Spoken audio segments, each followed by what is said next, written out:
Bienvenue à nos invités, bienvenue à tous et à toutes. Merci aux bénévoles de l'association Rencontre et Dialogue d'avoir organisé cette soirée, en particulier notre assistante Joër et puis tous les bénévoles de l'association qui sont là pour nous donner un coup de main. Sans eux, tout ça n'est pas possible. Donc merci aux militants et aux bénévoles de l'association d'abord. Merci à la ville de Roubaix, aux techniciens qui sont là. Merci à Pierre Dubois, maire de la ville, de nous avoir mis à disposition la salle.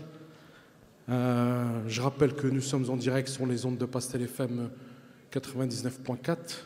Farouk, fidèle au poste. On remercie le président de Pastel FM qui doit être dans la salle, Monsieur Tir. Merci aux associations qui ont souhaité tenir à stand d'être venus, en particulier le lycée Averroès, le MRAP, les éditions Tesnim, enfin tous les assos qui ont pu venir tenir leur stand. Merci à l'association A-Énergie, les jeunes de l'association de Nouveau Regard sur la jeunesse, qui sont là pour un autofinancement, d'avoir assuré la vente des boissons et des sandwichs. C'est important.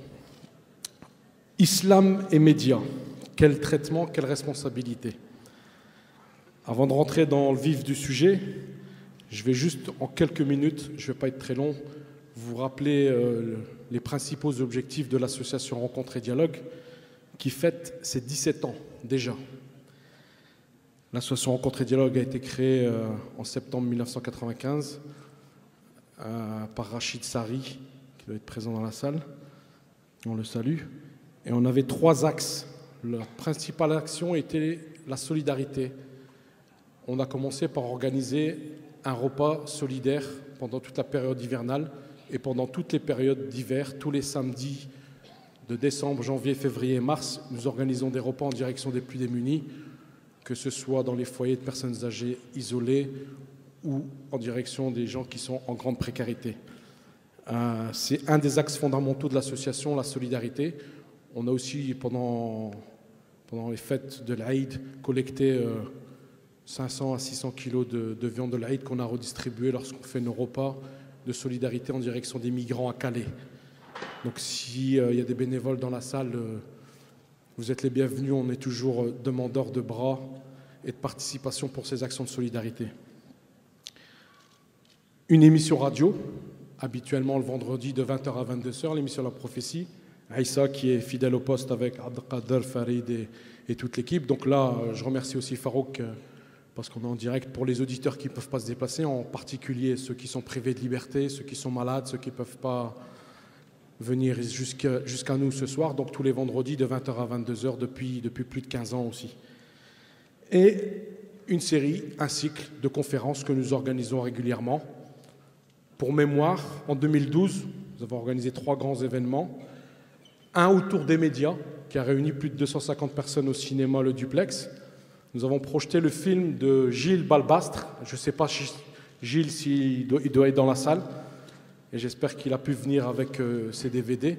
Je vous conseille vivement de regarder ce film documentaire qui s'appelle « Les nouveaux chiens de garde », qui fait référence à Paul Nizan, qui est un philosophe de référence, et au nouveau chien de garde de Serge Halimi du Monde diplomatique.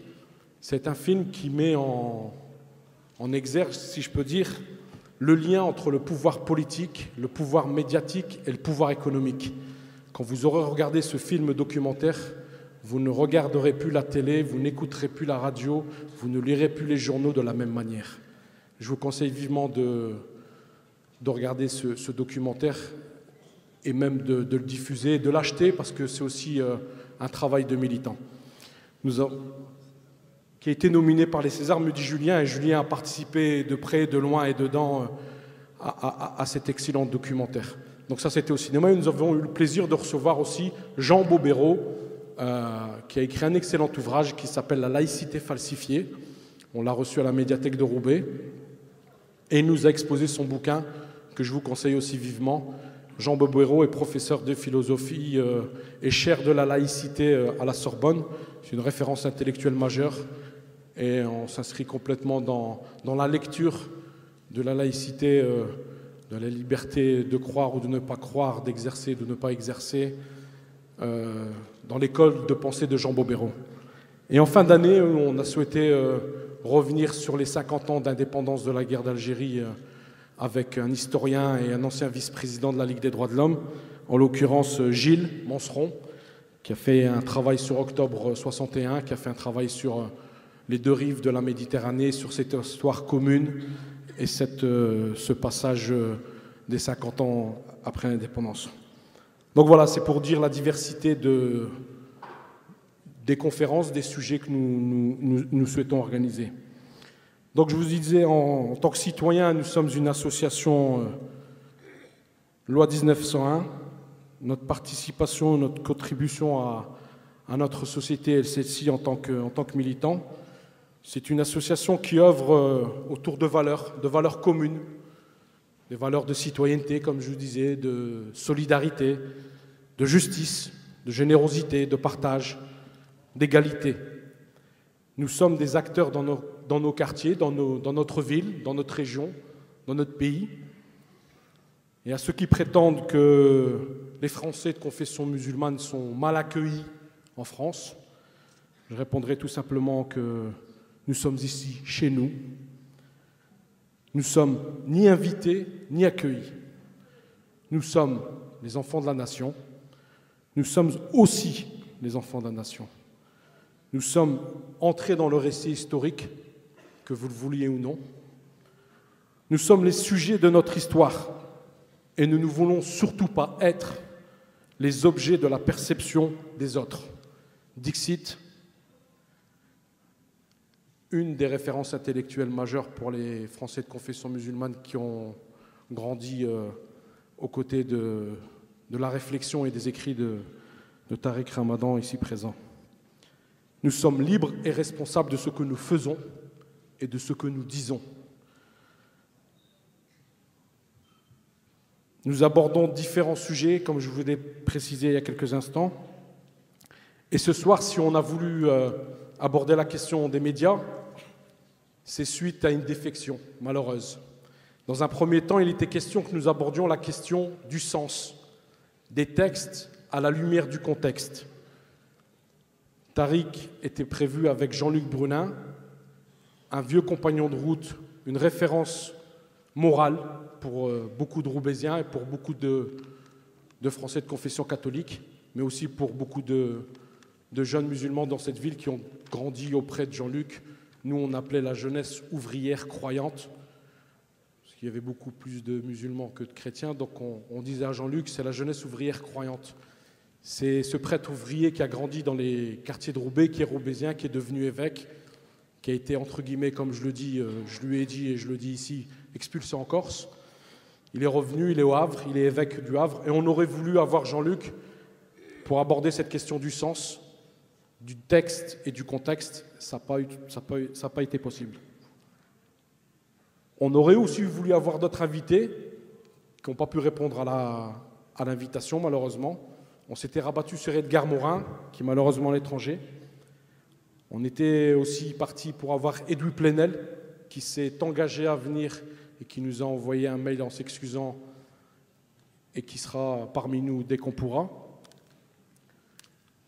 Rokhaya Diallo, chroniqueuse radio et télé, qui devait être avec nous et qui est très en pointe sur ces questions de médias. Et enfin Raphaël Logier, qui est ce soir avec Edoui Plenel en direct sur Mediapart, sur la question du mythe de l'islamisation en France. C'est le dernier ouvrage de Raphaël Logier. Donc tous ces gens-là, on a essayé de les avoir, on ne les a malheureusement pas eus. Donc Julien Salingue, enseignant, chercheur en sciences politiques et militant à 16 heures, a fait le plaisir de répondre très rapidement à l'invitation. Je le remercie. Et suite à ça est née une petite polémique. Et monsieur le maire, Pierre Dubois, m'a appelé en me demandant, en me proposant la présence de Pascal Dame, qui est ici à ma droite, qui est président de l'association Roubaix Espérance, mais qui s'exprimera en tant que citoyen roubaisien et prêtre à 16 heures. Donc on a accepté sans trop discuter la présence que nous proposait Pierre Dubois. Ça ne posait pas de problème. Et on s'est dit qu'on allait rester quand même dans le sujet. Pour clôturer, 2012 a été une année particulière sur la question du traitement de l'islam en France. Une année hyper médiatique. En quelques mots, tout le monde mangeait halal à l'insu de son plein gré, lancé par Marine Le Pen en pleine campagne présidentielle. L'affaire des caricatures, le pseudo-film sur le prophète qui a fait couler beaucoup d'encre, l'affaire Mera, les petits pains au chocolat imaginaires de Jean-François Copé. Enfin, toutes ces questions ont fait que cette année, on a beaucoup trop parlé de l'islam et des musulmans, et principalement pour leur taper dessus, d'un point de vue médiatique, mais aussi d'un point de vue politique, parce que c'est devenu pour beaucoup un fonds de commerce. Nous sommes pour la critique des médias, quels qu'ils soient, en tant que citoyens. Leur rôle, leur impact pèse sur le conscient et l'inconscient des citoyens que nous sommes. Et pour terminer sur la référence sur un intellectuel italien qui s'appelle Gramsci, qui parlait du pessimisme de l'analyse, et on peut adopter ça aux médias. Pessimisme de l'analyse, mais optimisme dans l'action. Voilà. Sans plus tarder, je vais, dans un ordre de ma gauche en allant sur la droite, donner la parole à nos invités, en vous remerciant d'avoir été patients. Pascal, à toi l'honneur. Voilà. Bonsoir.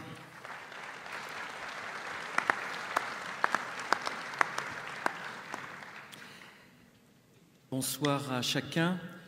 Donc, je suis Pascal Dame, j'habite Roubaix et je vais parler en mon nom personnel, en tant que citoyen roubaisien, en tant que prêtre à la paroisse Charles de Foucault, dans les quartiers nord de Roubaix, et en tant qu'au service de l'interreligieux pour le diocèse de Lille, notamment envers les musulmans et envers les bouddhistes. Donc j'interviens en mon nom personnel et pas en tant que présidente de Roubaix Espérance. L'association Roubaix Espérance a une visée laïque et citoyenne et existe depuis 1998 et regroupe des associations philosophiques, cultuelles et culturelles. Et on s'est réunis hier. Et cette association a pour but de prendre en compte positivement la pluralité des religions et des pensées humanistes afin de favoriser le vivre ensemble à Roubaix par des propositions de rencontres et des actions de solidarité, de faire connaître la laïcité comme le cadre permettant de gérer cette pluralité religieuse et humaniste, ainsi que la liberté de conscience dans le respect du bien commun et de la personne humaine, de promouvoir le développement, la citoyenneté par une meilleure information et une meilleure connaissance mutuelle. Nous nous sommes réunis hier soir et nous avons décidé de ne pas participer en tant qu'association, chacun étant libre de venir individuellement. Voilà, on a décidé de mettre ce communiqué suite au fait qu'on avait imprimé dans les journaux que Roubaix Espérance était une association œcuménique. Ce n'est pas une association œcuménique, c'est une association à visée citoyenne et laïque. Voilà. Donc je suis à Roubaix depuis 6 ans maintenant, c'est ma 6e année. J'ai tout de suite été impressionné par le tissu relationnel et le tissu associatif sur Roubaix. Et la simplicité que j'ai pu entretenir avec aussi bien des chrétiens, des musulmans, des bouddhistes et des personnes ayant d'autres convictions. Nous vivons dans un monde interculturel, interreligieux. Et on peut se poser plusieurs questions. Quelle société voulons-nous? Quel sens donnons-nous à nos rencontres? Qu'est-ce que le dialogue? Alors, un essai de définition du dialogue, c'est écouter l'autre dans ce qu'il a à dire et l'écouter pour ce qu'il est. et le respecter. Et le dialogue ne se réduit pas au consensus. Nous avons le droit d'avoir des avis, des opinions différentes. Ça, c'est très important. Mais il faut bien comprendre qu'il s'agit de respecter l'autre en tant que tel, en tant que personne. Toute personne porte une dignité. Et nous sommes invités justement à lutter ensemble contre les injustices par des actions solidaires. Et nous savons bien que les injustices sont nombreuses, de toutes sortes. À Roubaix, par exemple, lorsque le dépôt du Secours populaire a brûlé fin décembre 2010, je pense, de mémoire, dans la nuit du lundi au mardi, eh bien, les différentes associations et différentes confessions se sont réunies pour voir un petit peu ce que nous pouvions faire. Et il y a eu un apport financier, justement, pour les familles qui avaient besoin, justement, de ces plaquettes alimentaires qui avaient brûlé. Un autre exemple également que je tiens à citer, en tant que prêtre, j'ai accompagné une maman qui avait perdu son enfant dans un incendie, son enfant décédé à 1 an et demi. Donc l'église était comble et il y avait une vingtaine ou une trentaine de musulmanes et de musulmans dans l'église. J'ai accompagné la famille au cimetière, si vous voulez, et j'ai vu une dizaine, une quinzaine de femmes musulmanes priant avec le Coran. Et des chrétiens, musulmans, et puis également, j'ai vu également quelques bouddhistes et quelques humanistes, des personnes ayant d'autres convictions, qui ont aidé justement ces personnes. Et vous voyez, nous avons tous une responsabilité dans le vivre ensemble. On parle des médias. Il est évident que les médias doivent également être présents dans ces circonstances.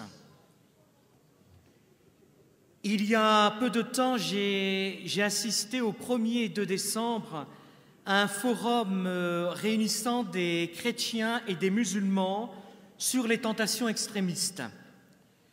Et il y a plusieurs musulmans qui ont dit « Nous sommes au service de l'humanité, nous sommes au service de la vérité, au service de l'humanité. Nous devons construire ensemble un monde, si vous voulez, plus humain. » Et c'est ça qui est vraiment important et il est vraiment urgent de construire un monde plus humain. Et nous étions d'accord et les médias en ont parlé, mais peut-être pas suffisamment, si vous voulez. Et on a vraiment vécu un moment de fraternité où, encore une fois, nous avions des visions différentes, bien sûr, des choses, mais on arrivait à se parler. Quel est le rôle des médias?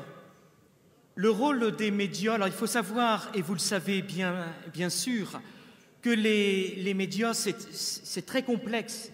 Il y a plusieurs supports, il y a plusieurs manières, si vous voulez, de relater l'actualité. Les médias ont pour rôle d'informer en étant le plus objectif possible. Bien sûr, il faut se rendre compte qu'il y a toujours une part subjective. Et cette part subjective, elle est dans le fait que nous sommes tous marqués par une tradition, par une transmission, par un milieu. Mais il s'agit d'être honnête, d'être le plus honnête possible. Le journaliste participe au vivre ensemble, dans le vivre ensemble, quand il écoute sa conscience. Et la question qu'il doit se poser lorsqu'il écrit, lorsqu'il relate, est-ce qu'il écrit avec honnêteté? Je ne suis pas en train de juger, ce sont simplement des questions. Est-ce qu'il écrit avec honnêteté? Est-ce qu'il suscite la connaissance de l'autre? Ou bien est-ce qu'il renforce les divisions? Ce qui me frappe souvent, c'est qu'on réduit trop souvent, une personne a une étiquette. Nous ne sommes pas que chrétiens, que musulmans, que bouddhistes, que philosophes, que laïcs. Moi, personnellement, je suis prêtre et je suis également laïque, dans le sens où j'adhère aux valeurs de la laïcité. Ça, c'est très important. Mais bien comprendre qu'une personne est très riche. J'ai pu, pendant 2 ans, suivre une formation à l'Institut catholique de Paris sur l'islam, sur les fondamentaux de l'islam. Et j'ai pu constater la richesse de l'islam, en sachant que, évidemment, je ne possède pas tout. Loin de là, j'aime souvent employer un proverbe malien qui dit ceci: si tu sais que tu ne sais pas, tu sauras. Si tu ne sais pas que tu ne sais pas, tu ne sauras pas. C'est-à-dire que nous sommes invités justement à aller de découverte en découverte. Je l'ai dit à un journaliste, c'était relaté dans le journal, la vedette, c'est nous tous. La vedette, c'est nous tous dans un dialogue constructif et en vérité, en étant honnête. Ça ne veut pas dire, encore une fois, que nous pensions tous de la même manière, c'est pas ça du tout. Quel intérêt? Le dialogue n'est pas l'uniformité. Le dialogue, c'est dire ce que l'on pense, justement en étant le plus honnête possible et en s'enrichissant de nos diversités. Voilà, en tout cas pour moi, le sens du dialogue. Voilà ce que je voulais dire pour l'instant. Merci Pascal. Je vais donner tout de suite la parole à Julien. On s'excuse d'abord parce qu'on aurait dû avoir un grand écran et qu'on a eu un mal donne. Donc, Julien, à toi l'honneur. Merci. Bonsoir à tous et à toutes. Merci d'être venus aussi nombreux, dis donc. Merci aux médias. Oui, merci à ceux qui ont fait de la publicité involontaire à l'événement, mais ça se passe souvent comme ça. Je voudrais commencer en disant, cet après-midi, j'intervenais à un colloque au Sénat, au Palais du Luxembourg, qui était consacré à la vallée du Jourdain. Donc je ne vais pas vous parler de la vallée du Jourdain. Et j'intervenais sur le développement économique palestinien. Et en sortant du colloque, j'ai dit aux gens où j'allais ce soir et avec qui j'allais parler. Et j'ai vu des regards assez méfiants, assez surpris, etc. Des gens me disant, dis donc, tu fais le grand écart. Donc c'était le grand écart d'intervenir à un colloque au Sénat et de venir à cette réunion publique ce soir. Et moi j'ai expliqué que non, c'est pas le grand écart. C'est-à-dire que ma présence en tant qu'universitaire, chercheur, elle est tout autant dans un colloque organisé au Sénat sur une question assez lointaine, somme toute, que dans une réunion de ce type-là, où on parle d'une question qui concerne directement la société française et qui concerne toute la société française, musulmans ou pas musulmans, croyants ou pas croyants. Moi, je suis ni musulman, ni chrétien, ni prêtre. Je suis plutôt marxiste à mes heures, souvent. Mais j'estime que ma place est ici, parce que c'est le rôle, entre autres, des gens qui essaient de chercher, d'apporter un travail d'analyse sur des questions qui font débat dans la société. Sinon, la recherche, ça ne sert à rien. Si c'est pour rester entre nous, ça n'a aucun intérêt. Moi, mon objectif, c'est plutôt de partager et d'essayer de faire qu'on avance ensemble, y compris dans le dialogue. Donc, pour revenir à la thématique de ce soir, l'islam dans les médias en France, au moment où la réunion a été organisée, décidée, etc., on ne savait pas que cette semaine, Le Point allait faire une je ne sais pas si vous l'avez vu, sobrement titré « Mali, nos ennemis islamistes ». J'y reviendrai tout à l'heure. ni que Le Monde allait sortir un sondage qui est sorti hier, dans lequel on apprend que, entre autres, 74% des Français jugent l'islam incompatible avec les valeurs de la société française. Je prends ces deux exemples-là parce qu'ils sont très récents et parce qu'en réalité, ce dont je vais vous parler ce soir, c'est de ce type de pratique qu'on trouve dans les médias. D'abord, l'utilisation des sondages, qui est assez symptomatique du traitement de l'islam dans les médias, et également de ces hebdomadaires, donc j'ai choisi de me cibler sur les hebdomadaires, qui croient qu'ils font un travail d'information en agitant des peurs, en agitant la haine, et en ne donnant pas aux gens les éléments pour comprendre, pour réfléchir et pour avancer. Je ne sais pas si vous vous souvenez, mais il y a 2 mois, il y a eu Le Point, déjà, qui a fait une qui était intitulée « Cet islam sans gêne ». Voilà. Et là, il y a eu un petit débat dans le milieu médiatique, disant « Oui, ça va un peu loin, là, quand même, hein, cet islam sans gêne, parce que là, il y a une stigmatisation de l'islam en tant que religion et des musulmans en tant que communauté. Donc là, Le Point va un peu loin. » Le problème, c'est que c'était pas une première, que ça a été suivi d'autres, une de ce type-là, puisque 2 semaines après, l'Express, qui en général court après Le Point, quand c'est pas Le Point qui court après l'Express, l'Express faisait une, donc celle-ci était titrée « Le vrai coût de l'immigration en France », et en photo, pour illustrer la une, on voyait une femme avec un niqab qui rentrait dans une caisse d'allocation familiale. Donc, je ne sais pas si vous avez compris le message, mais le message est quand même assez clair. Donc, ce n'était pas précisé si la CAF en question était la CAF de Kaboul, mais en tout cas, c'était ça qui faisait la une de l'Express. Et le problème, c'est que les débats qui ont eu lieu au moment de cette une, cet islam sans gêne, on a eu l'impression que les gens découvraient, dans le milieu médiatique, qu'il y avait un souci avec le traitement de l'islam. Alors qu'en fait, en réalité, ça remonte à assez longtemps. Ça fait assez longtemps que ça dure, et je vais essayer de vous expliquer globalement comment on assiste depuis plusieurs années en France à ce qu'on appelle en sociologie la construction d'un problème public.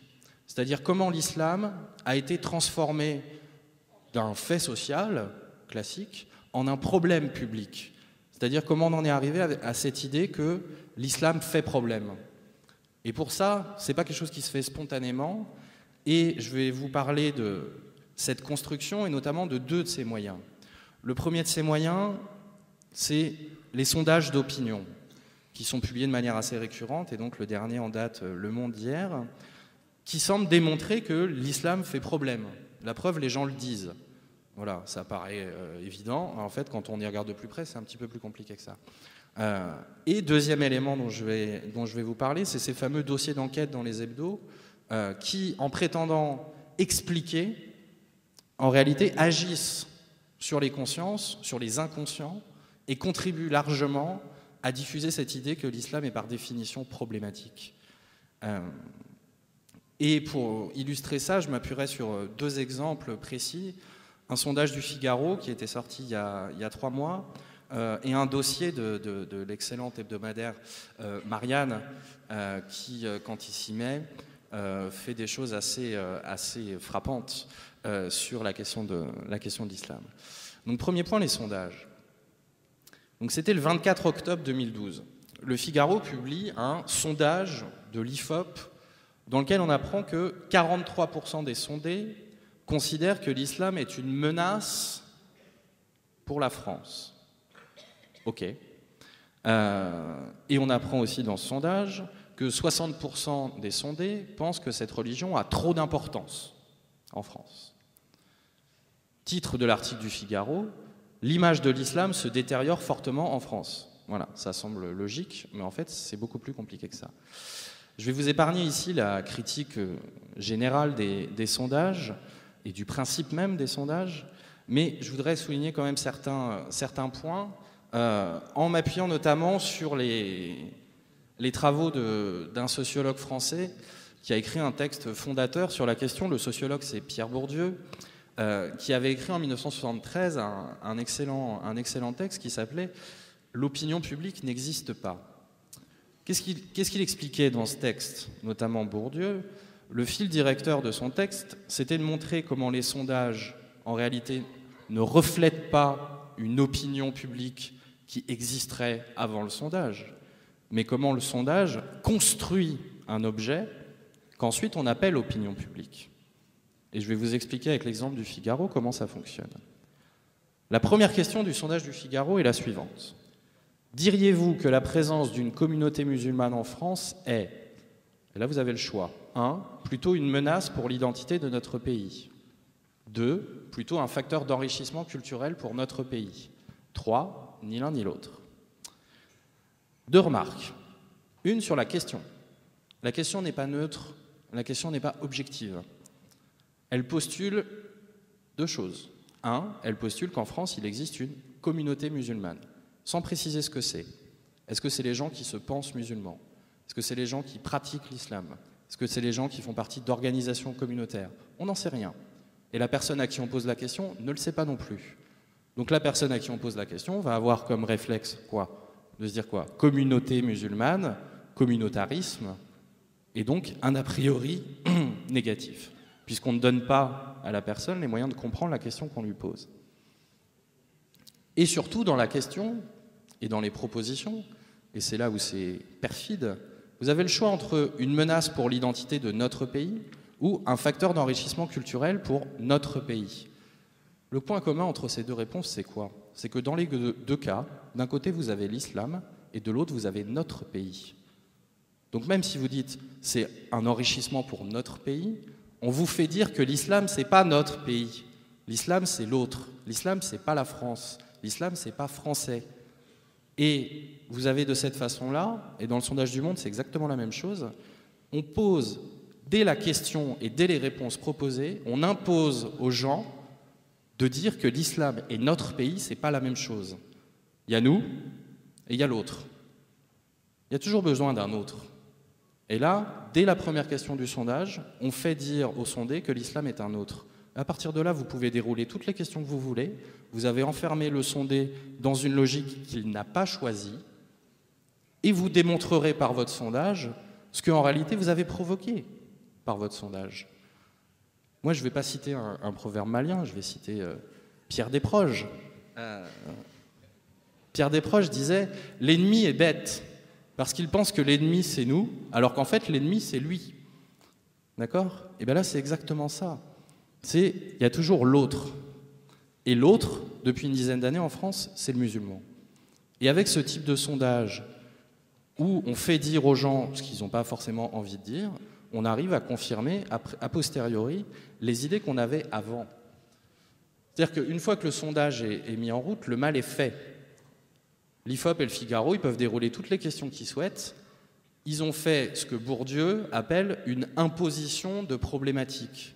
C'est-à-dire qu'on impose à des gens une problématique, on impose à des gens un problème qui n'est pas quelque chose qui spontanément, eux, considéreraient comme un problème, qui n'est pas quelque chose ce n'est pas une question que eux se poseraient d'eux-mêmes.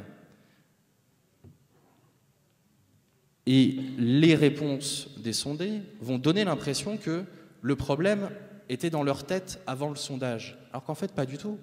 Le problème, il n'était pas dans la tête des sondés, il était dans la tête des sondeurs. C'est les sondeurs qui ont créé le problème. Mais grâce à leur sondage, ils vont essayer de prouver que le problème existait avant. En linguistique, c'est ce qu'on appelle un performatif. Performatif, qu'est-ce que c'est? C'est quelque chose qu'on dit, et au moment où on le dit, on le rend réel. L'exemple le plus connu, c'est « je vous déclare unis par les liens sacrés du mariage ». Tant que ça n'a pas été dit, vous ne l'êtes pas. Une fois que c'est dit, ça y est. Et bien là, c'est exactement la même chose. Le sondage, il est performatif. Par son existence même, il crée le problème qui prétend expliquer ou qui prétend mesurer. À l'aide de ce genre de sondages, qui sont assez fréquents, qui sont repris, qui sont commentés, etc., on a l'impression, et se dégage l'impression, que pour une majorité de Français, l'islam est un problème. Mais si vous regardez d'autres sondages, des mêmes instituts de sondage, il y en a un qui était sorti quelques jours avant le sondage du Figaro dont je vous parle. La question qui était posée était « Quels sont les sujets qui vous préoccupent le plus en ce moment ?» D'accord? Et là, je vous donne les réponses, dans l'ordre. Le chômage et l'emploi, la santé et la qualité des soins, l'évolution du pouvoir d'achat, le financement des retraites, l'école et la qualité de l'enseignement, les inégalités sociales, le financement de l'assurance maladie, l'environnement, le logement, la sécurité des biens et des personnes, etc. etc.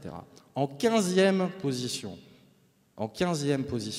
juste après, les problèmes de sécurité routière. C'est pour vous dire à quel point c'est quelque chose qui a pénétré les gens et qui est leur problème quotidien. En 15e position, on avait l'intégration et les relations entre groupes sociaux. Donc là, éventuellement, on peut peut-être mettre le problème de l'islam. Mais c'était une préoccupation pour 1% des Français. Ça les préoccupe moins que les problèmes de sécurité routière. Sauf que quand vous faites un sondage centré sur l'islam, vous donnez cette impression, cette petite musique qui dit, bah voilà, les Français, ils ont un problème avec l'islam. Ils ont un problème si vous venez leur en parler. Mais dans leur vie quotidienne, c'est absolument pas ça le problème. Ils n'ont pas de problème. Mais grâce à votre sondage, vous allez réussir à démontrer ce que vous aviez prévu de démontrer en faisant les questions, sans même attendre les réponses. Le vrai problème, c'est que cette imposition de problématiques, elle finit par avoir des effets dans le réel. Elle finit par avoir des effets sur les gens, sur leur perception, en l'occurrence de ce qu'est l'islam. Parce qu'à force de lire des sondages qui disent sans arrêt que les Français ont peur de l'islam, que les Français ont un problème avec l'islam, que les Français pensent que l'islam et la démocratie, quand même, c'est pas compatible, etc., etc., bah, au bout d'un moment, même si vous, dans votre vie quotidienne, vous n'êtes pas confronté à des problèmes avec l'islam, vous vous dites, bah, il doit quand même y avoir un problème avec l'islam. La preuve, les gens le disent. Donc, au sondage suivant, bah, vous allez dire, ouais, je pense quand même qu'il y a un problème. Alors, c'est pas forcément moi que ça concerne directement, c'est un autre, je l'ai lu dans un sondage. Et vous voyez cette espèce de circulation circulaire, comme disait Bourdieu, qui fait qu'à l'arrivée, c'est pas quelque chose qui est inexistant. Il y a des vrais racistes en France, il y a des vrais islamophobes, il y a des gens qui ont un problème avec l'islam, d'accord. Mais c'est une toute petite minorité, c'est sûrement pas 74 ou 63 selon les sondages, mais avec la multiplication et les procédés des sondeurs, on arrive à donner cette illusion et faire gonfler cette bulle qui, pour finir, a des effets, et des effets assez néfastes dans le réel. Pour passer à mon deuxième point, ce qui accompagne souvent les sondages, ce qui nourrit les sondages, il y a un effet, les deux se nourrissent entre eux, c'est ces fameux dossiers des hebdomadaires. Vous avez toujours les unes des hebdos là, sur l'islam, il y en a de manière assez récurrente. J'avais fait un petit travail sur 3 hebdomadaires, l'Express, Le Point et Valeurs Actuelles, qui est gratiné quand même. Sur les 3 dernières années, moi j'avais trouvé 16 unes sur l'islam. Le point commun de ces 16 unes, c'est qu'elles renvoient toutes une image négative de l'islam. Toutes. Vous n'en avez aucune qui aborde l'islam de manière neutre ou de manière positive. Toutes, elles renvoient une image négative de l'islam. Et globalement, vous avez 3 procédés. Vous avez des généralités abusives. Vous avez une par exemple, qui était l'Occident face à l'islam, rien que ça. Une autre une qui était Islam, les vérités qui dérangent. Alors, en plus, ça fait vendre, quoi. Deuxième procédé, on se centre sur des pratiques ultra minoritaires, mais comme c'est d'elles qu'on parle, c'est ça qui fait qu'on assimile l'islam à ces pratiques. Donc, vous aviez une extraordinaire aussi qui était Burqa, ce qu'on ne dit pas. Tremblez, jeunes gens. Et troisième procédé qu'on retrouve dans les unes, c'est l'emploi performatif, pour le coup, je reprends ce que je disais tout à l'heure, du mot peur. On trouve très souvent sur ces hebdos des unes du type « Pourquoi les Français ont peur de l'islam ?» Enquête sur la peur de l'islam. Islam, non. Pourquoi l'islam fait peur ? Voilà, etc., etc., etc. Donc au bout d'un moment, même si vous n'avez pas vraiment peur de l'islam, à force de voir des unes qui disent qu'il faut avoir peur de l'islam, vous allez avoir peur de l'islam. Si vous avez des enfants qui ne sont jamais montés dans un bateau et qu'avant de monter dans le bateau, vous leur dites « Surtout, n'aie pas peur, n'aie pas peur, n'aie pas peur, n'aie pas peur », l'enfant il va se dire « Mais c'est peut-être qu'il y a des raisons d'avoir peur ». Et ça fonctionne de la même façon avec ces unes d'hebdomadaires. Mais le problème, c'est que accompagnant les unes, on a des dossiers. Et là, je vais vous proposer une petite étude de cas. Je ne sais pas combien de temps il me reste, mais ok. Qui était un dossier de Marianne, publié en 2010, et donc qui s'appelait « France, Europe, pourquoi l'islam fait peur ?» Je précise qu'il n'y a pas de point d'interrogation, hein. C'est un fait avéré. Pourquoi l'islam fait peur? Alors, 4 procédés dans ce dossier, je vais les expliquer, qui en gros correspondent aux mécanismes qu'on retrouve dans les autres hebdos et aussi de manière plus condensée, plus ramassée, à la télé ou dans la presse quotidienne. Première chose, c'est ce que moi j'appelle la mise en condition. C'est-à-dire que tout est fait pour un peu... voilà, il faut mettre le lecteur en situation, déjà pour qu'il ait envie d'acheter l'hebdo, donc c'est la une, le titre du dossier et souvent l'introduction du dossier, c'est ça qu'on regarde si on est intéressé par un hebdo. Moi je les achète pas, hein, je les récupère, je vais pas leur donner mes sous quand même, faut pas rigoler. Donc la mise en condition, dans le cas de Marianne, qu'est-ce que c'est? Déjà c'est le titre. France, Europe, pourquoi l'islam fait peur? Point. On ne dit pas est-ce que l'islam fait peur? On ne dit pas faut-il avoir peur de l'islam? Non. On dit pourquoi l'islam fait peur. Voilà. Donc déjà, ça démarre bien. Vous avez peur dès le début. Et puis ensuite, vous avez l'introduction du dossier.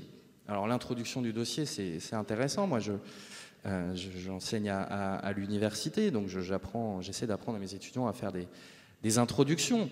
L'introduction, c'est le moment où vous problématisez un peu la chose, c'est-à-dire voilà, vous expliquez un peu de quoi vous allez parler, et notamment vous posez un certain nombre de questions auxquelles vous allez par la suite répondre. L'introduction du dossier de Marianne, je vous en lis un petit extrait. Accrochez-vous, ça décoiffe. Hein. Alors, pourquoi dans le monde l'islam a-t-il plutôt tendance à chasser les autres religions lorsqu'il est majoritaire? Est-il vrai que le Premier ministre turc, qui souhaite intégrer l'Union européenne, présente les mosquées comme des casernes, les minarets comme des baïonnettes, et incite les immigrés turcs à ne pas apprendre l'allemand à leurs enfants, parlant de l'intégration comme d'un crime contre l'humanité? Donc moi je suis prof, on me fait une introduction comme ça, au début je souris, et puis après je convoque l'étudiant ou l'étudiante et je lui dis il y a un problème. C'est-à-dire que les questions sont d'une précision, mais alors exemplaire. Est-il vrai que, a plutôt tendance à, on cite le Premier ministre turc sans dire quand est-ce qu'il a dit ça ni où, et sans prouver à aucun moment dans le dossier en fait qu'il l'a déjà dit. Ça, voilà. Et puis en fait, quand vous parcourez le dossier, vous vous rendez compte qu'ils ne répondent pas aux questions. Hein. Donc les questions sont uniquement faites pour mettre en condition le lecteur de manière assez inquiétante. Vous voyez quand même le turc là, crime contre l'humanité, attendez, ces gens-là, voilà, donc c'est assez inquiétant, mais on a mis en condition le lecteur et on démontre que le titre du dossier finalement est juste, il faut avoir peur de l'islam. Deuxième procédé, c'est les clichés. Alors ça y va. Hein, ça, je pense que vous les connaissez. Si vous lisez un peu la presse, les clichés sur les musulmans, les clichés sur... etc., c'est assez terrible. Là, dans le cas de Marianne, c'est assez sympa. Premier exemple de cliché, je cite, accrochez-vous de nouveau, « S'il y a un choc culturel, il est là, 2 points. C'est ce qui sépare l'Européen moyen, qui feuillette vaguement un magazine People ou un quotidien gratuit dans le métro, et son voisin qui psalmodie sur le Coran. » Donc voilà, scène typique de la vie quotidienne. L'Européen moyen lit un magazine People ou un quotidien gratuit, tandis qu'à côté le musulman est avec son Coran et psalmodie. Parce que les musulmans ne lisent pas de magazine People ni de quotidien gratuit. Ils ne lisent que le Coran. Voilà, c'est bien connu. Sauf qu'avec ça, voilà, on crée de nouveau un climat, mais qui pour le coup n'est pas forcément inquiétant, mais qui quelque part, de manière paradoxale, est rassurant pour le lecteur, parce qu'il a l'impression qu'on lui parle de quelque chose qu'il connaît un peu. Voilà, les clichés, c'est fait pour ça. Les clichés, c'est fait pour donner l'illusion qu'on sait de quoi on parle, pour donner l'illusion qu'on sait à quoi ça fait référence. Donc on est un peu inquiet par le titre et tout ça, mais on est rassuré parce qu'on va pouvoir pénétrer le dossier en ayant l'impression qu'on maîtrise un peu la chose. Cliché suivant, qui va avec, hein. On apprend dans le dossier de Marianne que Londres est la Mecque du multiculturalisme. sympa. Et on apprend aussi qu'à Amsterdam, dans un quartier où il y a une cohabitation entre, je cite, les immigrés et les jeunes bobos friqués, on apprend que, ouvrez les guillemets de nouveau, l'odeur du couscous se mêle à celle de l'opulence. Voilà. Donc je le dis souvent, n'oubliez jamais que ces gens-là ont des cartes de presse et que ces hebdomadaires touchent des subventions publiques. Voilà, pour écrire de ce genre de choses. Sauf que, en enchaînant les clichés de ce type-là, on renforce non seulement les a priori des gens, mais dans le même temps, ça contribue quelque part à les rassurer parce qu'ils ont l'impression que c'est une scène qu'ils connaissent. Alors qu'en réalité, c'est juste une blague. Hein. Mais bon, ça joue cet effet-là. Troisième procédé, qu'on trouve dans le numéro de Marianne, mais que vous trouverez partout, c'est les phénomènes d'accumulation. C'est-à-dire qu'on ne va pas aller dans le qualitatif. On ne va pas faire une enquête de qualité avec des points de vue divers, avec des opinions qui se croisent, avec de la nuance, etc. Non, on va accumuler les informations, on va accumuler à la télévision les images, j'y reviendrai, on va accumuler dans un hebdomadaire comme Marianne qui fait une enquête sur l'Europe, les reportages dans plein de pays européens. Donc on va en France, en Allemagne, en Grande-Bretagne, en Italie, en Espagne, en Autriche, etc., etc. Des articles assez courts, pas toujours mauvais, mais pas toujours bons. Mais tout ça fait que dans ce dossier qui fait 40 pages, à l'arrivée, on a l'impression que partout en Europe, il y a quand même un souci avec l'islam. La preuve en Grande-Bretagne, en Autriche, en ceci, en cela. Sauf qu'à chaque fois, on prend le petit bout de la lorgnette, comme on dit, et c'est plus une accumulation quantitative qui donne cette impression au lecteur qu'il est envahi. Il est envahi partout en Europe, je vous jure, il y a des problèmes avec l'islam.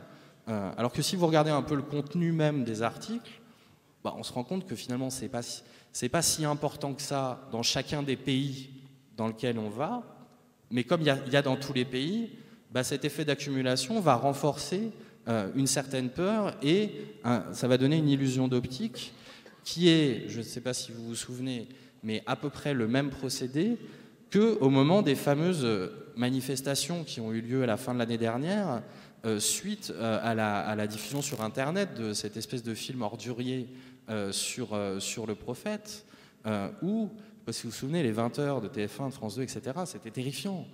Il y avait des cartes avec des flammes dans les pays arabes, etc.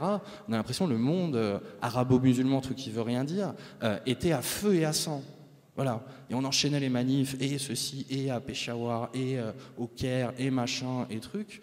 Alors que le jour où il y a eu le plus de manifestants dans l'ensemble de ces pays, il y a eu 30 000 manifestants, hein, en les comptant tous et en les accumulant tous. 30 000 manifestants dans 20 pays. 30 000 au total, c'est-à-dire 0,003% des musulmans.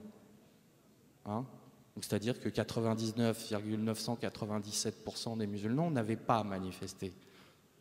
Sauf que toutes ces images et cette accumulation de scènes de rue, etc., donnaient l'impression d'une espèce de révolte généralisée, d'une croisade à l'envers, on appelle ça comme on veut, qui ne correspondait absolument pas à la réalité. Et l'essentiel avec ce procédé-là, c'est pas qu'il y ait une cohérence globale, mais c'est bien d'accumuler les choses. Et dans le cas de Marianne, c'est de dire, partout en Europe, il y a des problèmes, plus ou moins en rapport avec l'islam, et bien sûr, tout ça ne manquera pas d'inquiéter le lecteur. Et enfin, quatrième procédé, vous avez compris, dans Marianne, mais c'est un cas d'école, c'est la confusion et les amalgames. La confusion et les amalgames, alors ça, dans le sondage du Monde, par exemple, on demande aux gens, est-ce que vous pensez que les musulmans sont plutôt intégristes? Mais c'est quoi intégriste? Ça veut dire quoi? Ça, on ne demande pas aux gens. Voilà. Et quand on voit comment le terme intégriste peut être employé à tort et à travers dans les médias, dans le milieu politique, là on est dans l'amalgame classique qui consiste à tout mélanger. Dans le cas de Marianne, vous avez donc, un certain nombre d'amalgames et de confusions. Je vais prendre deux exemples, dont un qui, je pense, est particulièrement intéressant parce que c'est quelque chose qui revient de manière récurrente en France ça concerne les fameuses pressions islamiques sur les programmes scolaires. Vous savez, cette espèce de truc, ce mythe que les profs seraient sous la pression des intégristes musulmans qui voudraient modifier les programmes scolaires. Voilà. Donc je cite Marianne. Là je cite. Hein. À l'école, les professeurs ont commencé à mal supporter d'être mis en cause, leur enseignement de l'histoire du monde musulman ou de la Seconde Guerre mondiale faisant de plus en plus l'objet de censure que l'Église catholique n'a jamais obtenue à propos de l'Inquisition ou de la Saint-Barthélemy. Bon, en plus c'est mal écrit, mais ça c'est un autre problème. Hein. C'est quoi le rapport avec l'islam? Franchement, l'histoire de la Seconde Guerre mondiale, c'est quoi le rapport avec l'islam? Est-ce que le journaliste de Marianne peut nous expliquer quelle est la vision musulmane de la Seconde Guerre mondiale? Moi, ça m'intéresse beaucoup. Est-ce qu'il y a une vision islamique de la Seconde Guerre mondiale? Moi, je ne la connais pas.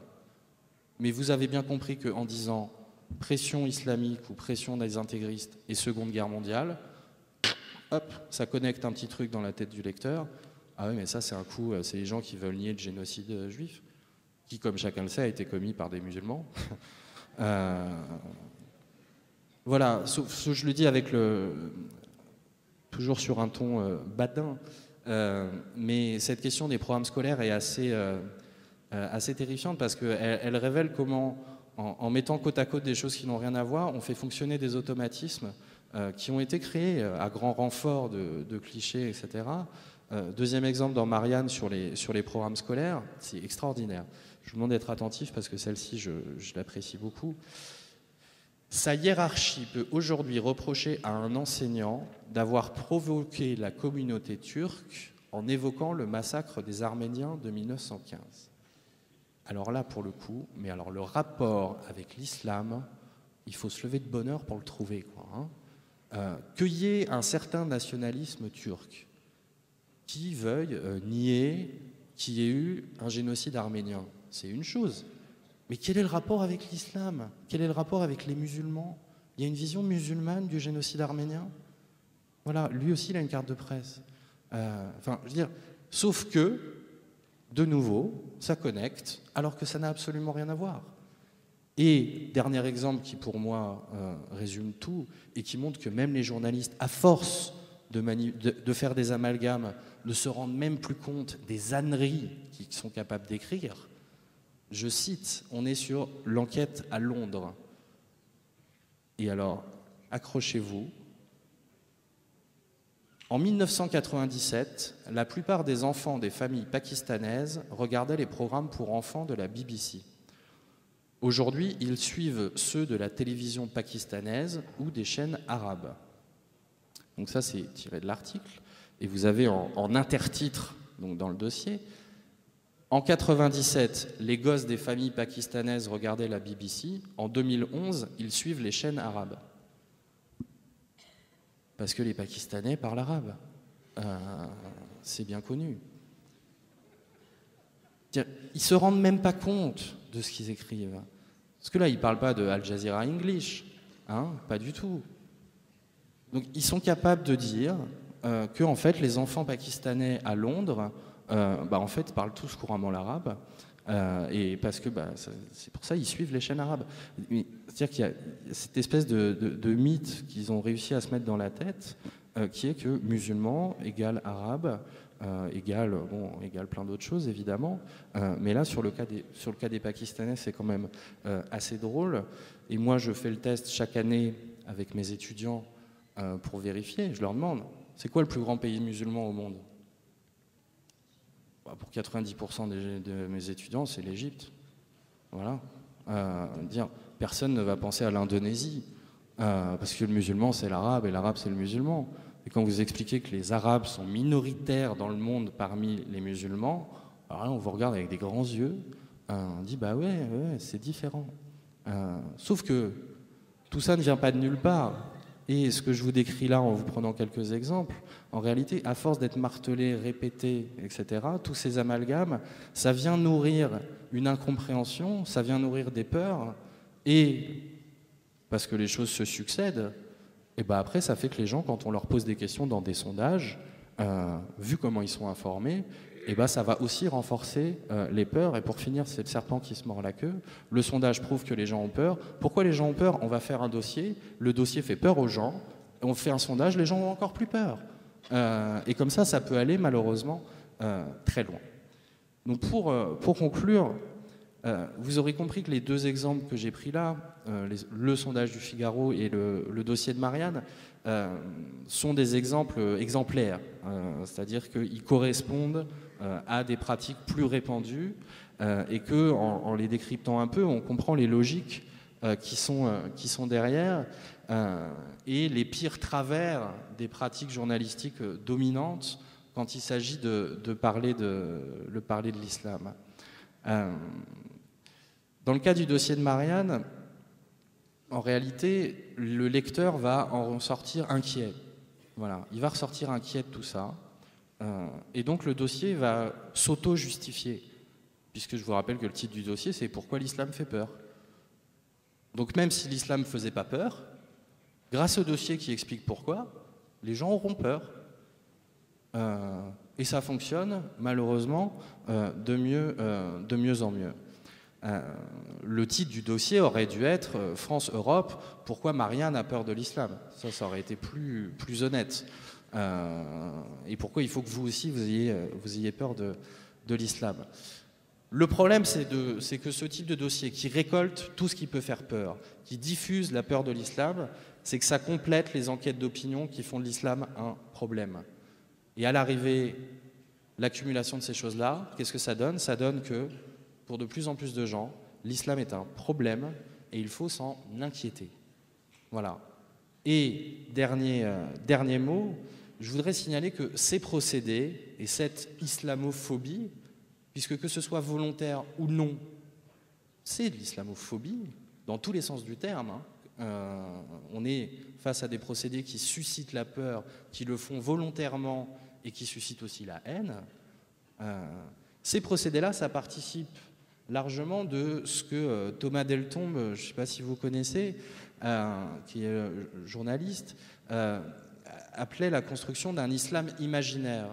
C'est qu'en réalité, on fabrique un objet qui s'appelle l'islam, qui ne correspond absolument pas à la réalité de l'islam. L'islam, il est pluriel, il est divers, il est dynamique, il est parfois contradictoire en son sein, etc. Mais on construit un espèce d'objet bizarre, l'islam imaginaire, dans lequel vous n'avez que deux types de musulmans. Vous n'avez que deux types de musulmans qui ont leur place dans cet islam imaginaire. C'est le bon musulman modéré qui veut s'intégrer et qui en réalité veut disparaître par l'intégration.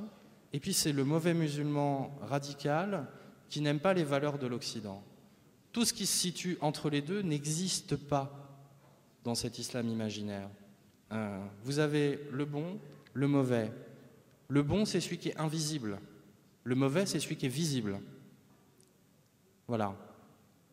Et donc, tout ce qui rend visible l'islam va être, dans cet islam imaginaire, assimilé au mauvais islam. Rendre visible l'islam, qu'est-ce que c'est? Un voile, une prière, un minaret. Je pense que les trois exemples que je prends vous rappellent des choses. Parce que le problème, c'est que ça a des conséquences politiques. Et qu'aujourd'hui, en gros, on fait des référendums et on fait des lois pour faire disparaître l'islam de l'espace public. Parce qu'il ne doit pas se voir.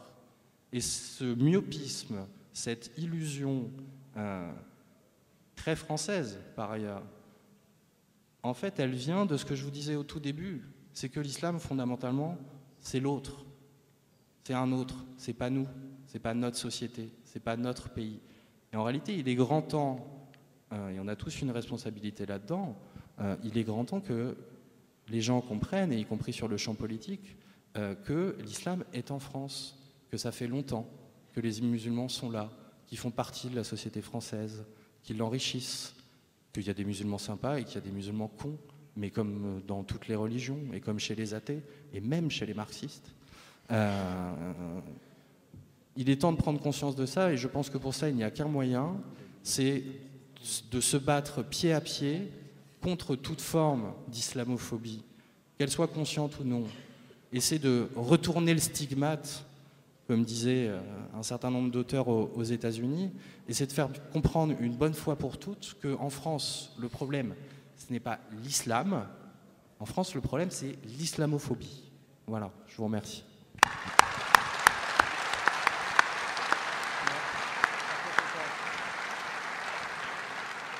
Merci à Julien.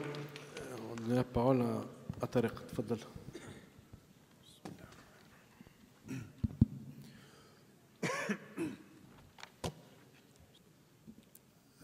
D'abord, j'aimerais commencer par les remerciements d'usage, puisque j'ai pu me rendre compte et on m'a fait part un peu de la controverse ou de ce qui a pu être dit à gauche et à droite. Il faut d'abord remercier le maire, il faut remercier les autorités qui permettent quand même, dans cette tourmente ou dans ce qui a pu être créé par les uns et les autres, d'avoir tenu bon et d'avoir fait en sorte qu'une rencontre comme celle-ci ait lieu. C'est tout à leur honneur. C'est aussi quelque chose qui, pour moi, est déterminant dans la présence citoyenne. Je ne cesse de répéter depuis des années que le côté positif de la présence des citoyens européens de confession musulmane ou occidentaux de confession musulmane, c'est que parfois par les problèmes qui se créent ou que l'on crée avec leur présence, eh bien, dans leur attitude, ils permettent à certains de réconcilier leur pays avec ses valeurs. Et quand aujourd'hui on voit qu'un certain nombre d'acteurs politiques sur le plan du terrain, sur le plan régional, et bien parfois résistent aux pressions qu'on leur fait, eh bien, c'est à l'honneur de cette défense des valeurs, c'est-à-dire qu'il y a une valeur qui s'appelle la liberté d'expression, il y a une valeur qui s'appelle le fait de traiter les citoyens et les organisations de la société civile de façon égalitaire, et il y en a qui décident d'aller au bout de cette logique. Et qu'en tant que citoyen, qu'on soit de confession musulmane ou pas, il faut finalement saluer et encourager ceci. Il faut être présent aux côtés de ceux et faire comprendre aux élus locaux que ce pourquoi un jour ou l'autre on votera pour eux ou qu'on ne votera pas, c'est pas parce qu'ils privilégieront l'un ou l'autre, c'est qu'ils seront cohérents avec un certain nombre de valeurs fondamentales. Quand on parle de droits humains ou quand on parle de la liberté d'expression, il faut qu'on soit cohérent. C'est pas la liberté d'expression pour les uns et moins d'expression libre pour d'autres. Parce qu'aujourd'hui, malheureusement, la France, elle n'a pas un problème avec un certain nombre d'éléments de sa population, elle a un problème de cohérence. Le gouvernement français a un problème de cohérence. Il dit des valeurs qu'il ne respecte pas. Il parle de principes qu'il oublie et il traite des gens de façon différenciée, contrairement à ce qui a été l'idéologie que l'on met en avant ou que l'on continue à mettre en avant. Et si on peut être des agents de réconciliation entre un discours sur de belles valeurs et des pratiques qui sont moins belles, eh bien, ce sera tout ceci de gagné. Donc, je commence par remercier, je continue toujours à dire aux gens de la sécurité, des services de renseignement, de la DCRI, s'il vous plaît, continuez à transmettre ce que l'on dit et non pas ce qu'on vous a dit, que vous auriez peut-être entendu et qui n'a jamais été dit. Parce que ça aidera aussi à réconcilier ce pays avec finalement des services parfois de renseignement qui font un travail qui est plus idéologique et strictement idéologique. Et de ce point de vue-là, depuis tant et tant d'années, on est en train on a fait finalement chez certains fonctionnaires de l'État, on a ancré exactement ce qu'on vient d'entendre, c'est-à-dire cette idée que finalement ils sont en train d'être traités avec un ennemi de l'intérieur. Ce n'est pas des concitoyens, c'est des ennemis de l'intérieur. Et qu'à force d'avoir ce que l'on fait dans les médias, on le fait aussi parfois avec des fonctionnaires à l'intérieur. Le discours qui est lié à la formation d'un certain nombre de fonctionnaires de l'État, de gens qui travaillent dans les renseignements et la sécurité, voire même chez certains enseignants, c'est de considérer que certains citoyens sont des citoyens étrangers. C'est-à-dire que ce qu'ils sont, c'est l'autre. Et qu'on n'est pas en train de surveiller un concitoyen, on est en train de surveiller un dangereux citoyen étranger. potentiellement dangereux s'il ne l'est pas déjà. Donc il y a tout un discours là derrière qu'il faut que l'on déconstruise aussi ou que l'on analyse, mais ça ne sera pas le sujet de ce soir. Ce qui est important, moi j'ai été, c'est la deuxième fois que j'entends les analyses de Julien sur ces questions-là, et je pense que c'est fondamental d'entendre ceci, d'entendre, de comprendre comment ça fonctionne, de pouvoir identifier un certain nombre de processus, de procédés d'usage, parce que ça nous permet aussi de savoir comment y répondre et justement de ne pas tomber dans les victimes qui subissent, mais les sujets qui résistent et qui trouvent des réponses et des stratégies en termes de réponses, parce qu'on peut s'asseoir là et puis se plaindre en disant bon ben finalement les grands médias de ce pays c'est tous ils fonctionnent tous de la même façon. Je crois que ça ne suffit pas. Il faut analyser ce qui se passe et ensuite, à mon sens, et ça va être le sujet de mon intervention, c'est quelles sont nos responsabilités par rapport à ça. Comment est-ce qu'est-ce que l'on peut faire à notre niveau, personnellement ou collectivement, pour pouvoir changer les choses. Ça a été dit, je veux dire, moi j'avais eu à réagir sur le sondage du Figaro, le sondage aujourd'hui j'en ai pris connaissance aujourd'hui, le sondage du Monde, ou toutes ces statistiques. On a même eu une discussion avec un certain nombre d'acteurs associatifs aujourd'hui à Paris, et l'impression est effectivement ce que tu disais, c'est-à-dire qu'il y a des images que l'on veut imposer, et finalement, si on est dans l'attitude de la victime, on va même accepter assez rapidement ce qui est dit. Vous savez, souvent, quand vous êtes en train de parler, j'avais eu une discussion au niveau du Conseil, au niveau de l'Union européenne, avec quelqu'un qui n'est pas connu pour marcher toujours dans le sens du vent et du courant majoritaire, et qui parfois prend publiquement des positions qui peuvent être critiques, même si on peut toujours être critique par rapport à ces positions critiques. Mais dans un débat avec Daniel Cohn-Bendit sur la question de l'islam, à un moment donné, je me suis arrêté parce que bon, il travaillait à la mairie de Francfort, et chaque fois qu'il me parlait d'une anecdote qui confirmait une impression. Et je dis, mais on n'est pas dans le royaume des anecdotes. Je veux dire, avec les anecdotes, je veux dire, Valéry disait qu'avec l'histoire, on peut tout prouver. Avec des anecdotes, on prouve tout et son contraire. Il prend une anecdote, il dit, ah ben voilà, cette anecdote prouve que cette analyse est juste. Et je dis, mais c'est pas comme ça, on ne juge pas une présence historique sur des anecdotes. Mais en fait, vous apercevez qu'avec les sondages, quand vous lisez par exemple Le Monde, vous pouvez vous faire exactement la même chose inductivement.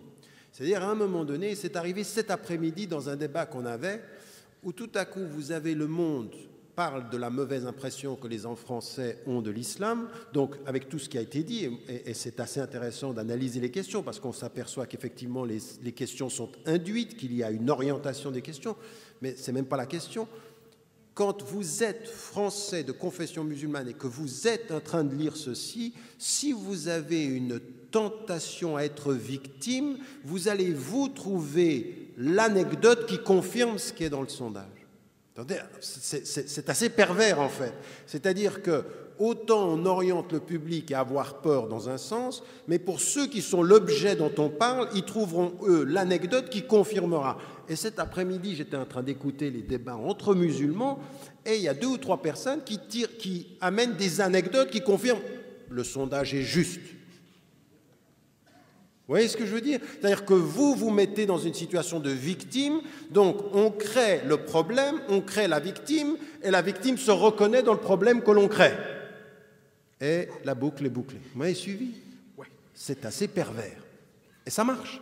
Parce que même dans la conscience musulmane, même dans la conscience de vous, majoritairement citoyens français, que vous soyez de confession musulmane ou pas, mais quand vous êtes de confession musulmane, très vite, si vous avez la tentation, quand même, la pression est grande, tous les jours on parle de l'islam de façon négative, vous allez bien trouver un regard d'une personne dans la rue, un propos, un guichet de la poste qui a confirmé que finalement vous êtes un problème.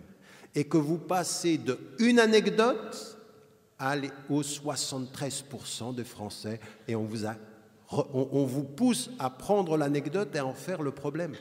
Et donc vous rentrez, vous tombez dans le même piège. Il faut faire un pas en arrière et déconstruire ça, parce que sinon on est vraiment dans un piège et on est vraiment dans une perception extrêmement négative. Maintenant, une fois qu'on dit ça et qu'on essaye de comprendre des raisons objectives qui peuvent expliquer ce qui est en train de se passer dans cette couverture médiatique, alors il y en a toutes les raisons qui ont été mises en évidence, je ne veux pas y revenir, j'ai envie d'aller plus loin, mais objectivement, enfin dans les analyses que l'on peut faire de la façon dont les journalistes traitent de la question de l'islam, ou dans les expériences qu'on peut avoir, dans les interviews qu'on peut avoir, il y a un certain nombre d'éléments dont il faut tenir compte, et qui sont des éléments objectifs. Il y a une évidence, c'est que parfois, vous êtes en face de journalistes, vous êtes en face de femmes ou d'hommes qui doivent écrire sur un sujet qu'ils ne connaissent pas. Ils n'ont même pas le temps.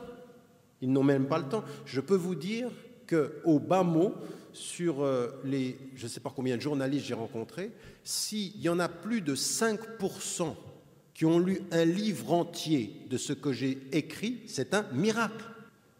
Et ils écrivent sur vous. Et ils vous font des 8 pages, mais ils n'ont pas lu. Ils n'ont parfois pas le temps, donc il y a un vrai problème objectif qui est celui de la connaissance du sujet.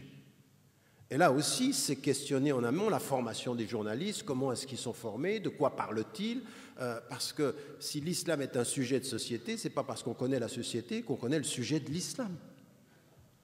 Donc là, on a un problème de connaissance, c'est un problème objectif, c'est-à-dire que vous êtes en face de personnes, de femmes et d'hommes, avec toute la bonne volonté du monde. Quand vous n'avez pas la connaissance, comment allez-vous résister à la pression dans laquelle on peut vous mettre de l'islam est un problème. Donc si vous arrivez avec l'islam est un problème, c'est déjà problématique. L'autre chose qui a été mise en évidence, je n'entre pas en matière, mais c'est vrai qu'il y a des peurs et il y a des expressions de la peur qu'on ne peut pas nier. Donc on a affaire à des interlocuteurs qui peuvent être porteurs de ce que cette peur commune signifie, qui peuvent eux-mêmes être influencés par le climat général ou qui peuvent l'entretenir. Donc on a cet élément-là. Vous le sentez aujourd'hui et il est exprimé. Donc la peur va augmenter à mesure que, ou inversement, de façon inversement proportionnelle au manque de connaissances. Si vous ne savez pas, ben, la peur... Mais ce n'est pas forcément toujours la même chose, c'est toujours le cas. Parfois, il y a une connaissance et il y a des peurs qui sont historiques, qui sont aussi liées à une histoire qui n'a pas été digérée. La France, alors de ce point de vue-là, a un vrai passif, c'est-à-dire sur la question de la relation avec l'Algérie, la question de la relation... Il y a un vrai problème dans si vous voulez, la psychologie collective de la relation de la France avec l'arabe. Réel.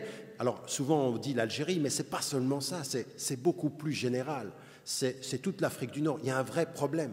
Il y a un vrai problème sur ce que représente l'arabe dans la psychologie collective, dans ce qu'on peut appeler une espèce d'inconscient collectif, mais ce n'est même pas un inconscient. C'est assez conscient chez certains qu'il y a un problème. Et donc ça aussi, c'est pas simplement...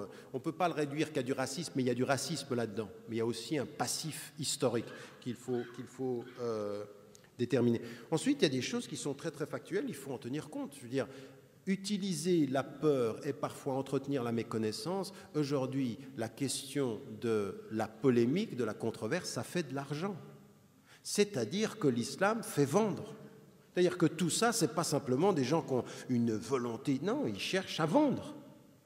Je veux dire, Charlie Hebdo cherche à vendre.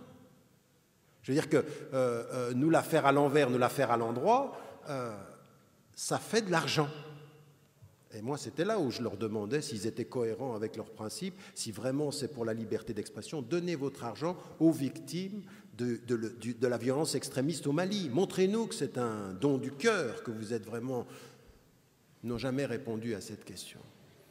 Parce que ce n'est pas ça qui les a... Mais c'est objectif, c'est-à-dire qu'on est en face d'enjeux financiers.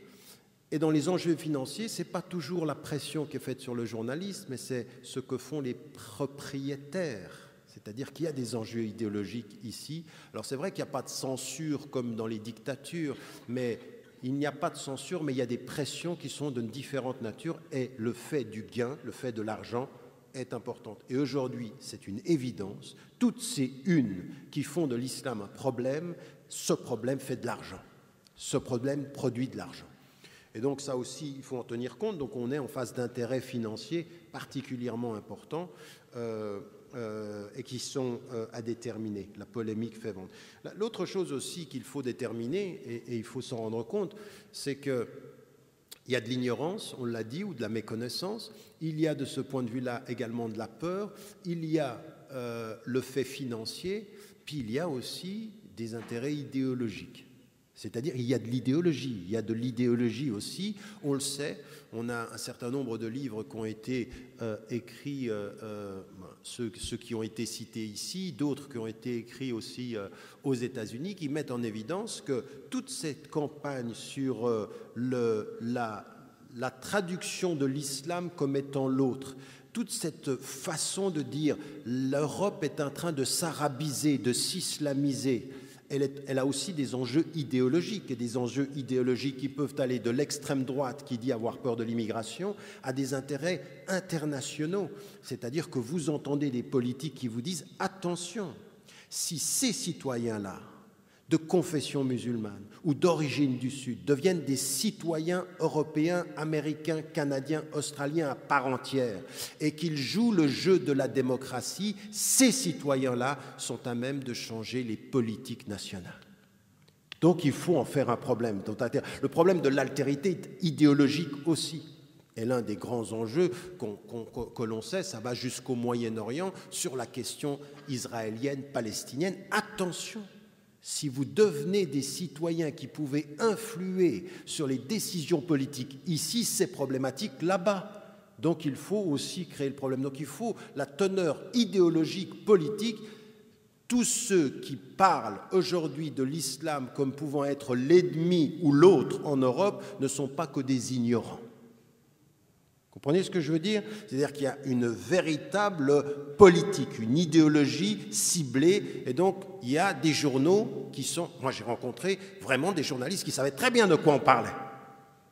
Ils savaient très très bien quels étaient les enjeux. Il y en a qui ont une très très bonne connaissance. Donc nous dire systématiquement l'islamophobie, ça vient de l'ignorance, c'est pas vrai. Il y a une islamophobie qui est un racisme aussi qui peut venir de l'État, qui peut venir d'idéologues, qui peut venir de positionnements politiques. Il faut aussi analyser. Il ne faut pas être naïf non plus de ce point de vue-là.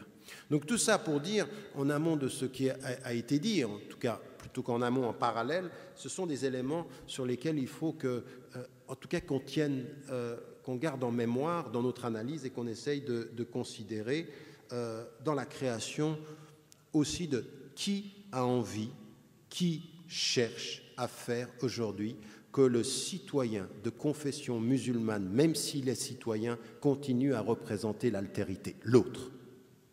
À un moment donné, récemment, je ne sais pas si vous avez entendu, il y a un film qui est en train d'être nominé pour je ne sais pas combien c'est Oscar aux États-Unis, c'est des Oscars aux États-Unis, et c'est sur la traque de Ben Laden. Et il paraît que c'est un... Alors, il y a une grande polémique aux États-Unis. Pourquoi? Parce que le film en fait, reconnaît et normalise le fait qu'à un moment donné, pour obtenir des informations, on a torturé des gens. Bon, ça, on le savait. Je veux dire... bon. Mais le film intègre ça comme un des éléments naturels pour l'obtention d'informations qui vont amener à la capture de Ben Laden. Donc ça fait polémique. Bon.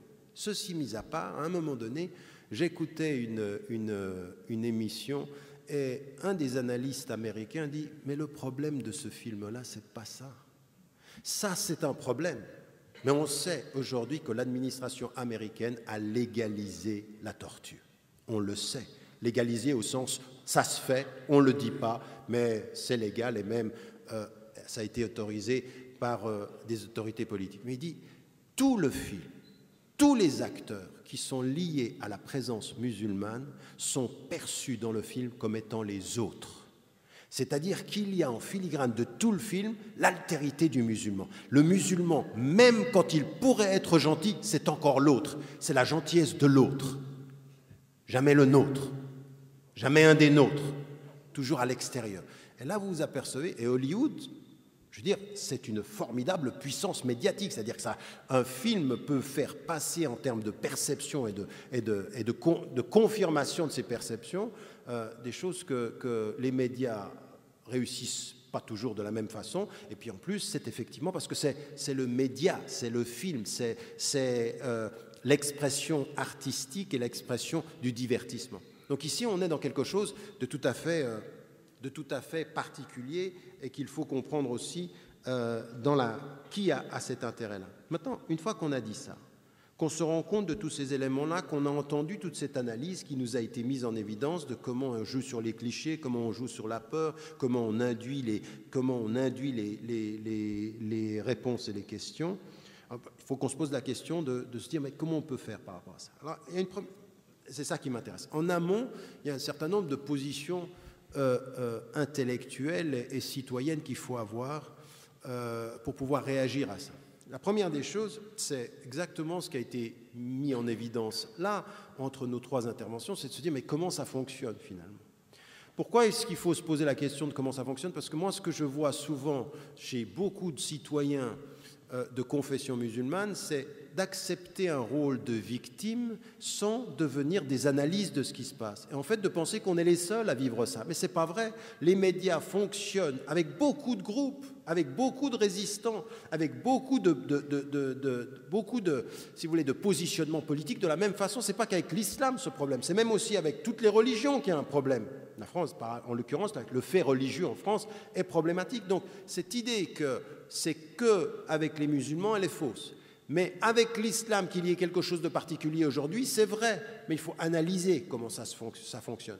Et je pense aujourd'hui que nous sommes en déficit d'analyse un peu critique, de prise de distance en se disant, bon, on arrête de jouer les victimes ou d'accepter d'être des victimes, mais il faut analyser comment ça se passe. Cette analyse-là, elle n'est pas faite suffisamment, de façon assez froide, de façon assez critique, de façon assez cohérente. Je pense que ça, c'est un travail que nous avons à faire.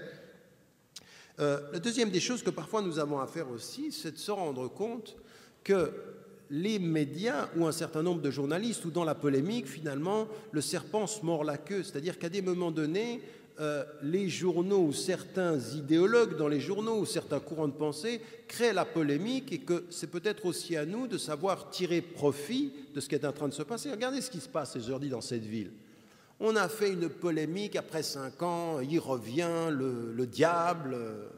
OK, au bout du compte, savoir tirer profit de la logique négative et de faire un mouvement de résistance à ça. C'est-à-dire qu'au bout du compte, vous êtes aussi nombreux, aussi parce qu'il y a eu de la polémique. Et qu'à partir d'un certain moment, quand les médias vont trop loin, il faut réussir à retourner la situation et essayer de tirer profit de cela. C'est-à-dire faire de... Oui, on le sait, il se peut que ça soit extrêmement apparemment négatif, mais que ça aide. Je ne cesse de dire et de répéter que l'un de mes meilleurs agents de communication a été Nicolas Sarkozy depuis 2003. Il a été extrêmement bon, très bon. Pourquoi ? Parce qu'un certain nombre dans son positionnement, et puis après pour les élections, juste avant les élections, de remettre une couche, ça ne l'a pas aidé. Mais je veux dire que cette attitude, il y a quelque chose qui peut être un cercle vicieux dans lequel entrent certains. Il faut aussi qu'on se pose la question, il faut faire deux choses. D'une part, de ne pas surestimer ce pouvoir. Il ne faut pas le surestimer, parce que surestimer le pouvoir, c'est accepter de lui donner plus de pouvoir qu'il en a, c'est-à-dire de se donner moins de pouvoir. Et à un moment donné, dans ces campagnes-là, de réussir à inverser la tendance d'utiliser ceci. Et c'est vrai qu'aujourd'hui, il n'y a pas un jour qui passe où on ne parle pas de l'islam de façon qui peut être négative. Il faut aussi se poser la question de savoir comment on peut faire pour surfer sur cette vague-là au sens positif du terme et en faire quelque chose qui soit un autre type de message. Et j'en parlerai de ça dans ma conclusion. La troisième des choses qui me paraît aussi importante dans notre attitude par rapport à ça, c'est que là aussi, autant on fait des amalgames dans les médias, autant il faut qu'on fasse, nous, très très attention en tant que citoyens à ne pas mettre tout le monde dans le même sac au niveau des journaux et des journalistes. D'abord, je crois qu'aujourd'hui, transversalement, moi j'ai pu discuter, j'ai pu voir, et dans l'analyse qu'on fait des journaux de gauche comme des journaux de droite, comme des journaux qui se veulent objectifs, eh bien, au bout du compte, il faut faire attention à ne pas... D'abord, on trouvera autant de malhonnêtes dans un camp que dans l'autre, et qu'à partir d'un certain moment, il faut faire une analyse qui soit aussi une analyse de personnes rencontrées. Il y a des journalistes aujourd'hui qui font bien leur travail. Si vous voulez, au niveau de l'éventail de tous les positionnements politiques, il faut aussi, au niveau local, faire ce travail de chercher le journaliste ou la journaliste qui fait ce travail, qui a envie de comprendre. Et je peux vous rendre sur mais partout à travers le monde et dans tous les milieux, vous avez des gens qui ne sont pas du tout dans ce délire-là et qui ont envie de faire un bon travail, qui ont une conscience, qui ont une déontologie. Et ça, c'est important parce qu'ils sont, eux, l'honneur de leur fonction. Autant qu'on parlait de gens qui défendent la liberté d'expression, mais la diabolisation de tous les médias, s'asseoir et puis dire de toute façon c'est les mêmes, ça c'est la défaite. Mais réussir aujourd'hui aussi à identifier des femmes et des hommes qui font un travail. Mais attention, un travail honnête, ce n'est pas un travail complaisant. C'est-à-dire il faut admettre qu'à des moments donnés, il y a des gens, moi je me suis retrouvé en face de journalistes, ils avaient les bonnes questions et c'est des questions qui gênent, c'est des questions qui ne sont pas simples, c'est des questions qui sont vraies. C'est-à-dire effectivement de regarder en face et un bon journaliste n'est jamais un journaliste complaisant et un bon journaliste n'est jamais un journaliste qui sera totalement dans la diabolisation. C'est connaître son sujet, poser les bonnes questions et les questions sensibles et les questions qui sont difficiles. Et ça, il faut l'admettre. Il faut aussi admettre en tant que citoyen qu'on puisse être questionné. Il faut non seulement l'admettre, il faut l'appeler de ses voeux.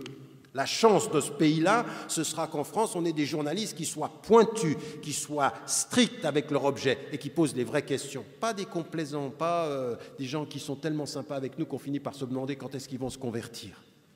Parce que nous, on est champions pour ça. Dès qu'on en sent un qui est moins méchant, on dit « Ah, Inch'Allah ».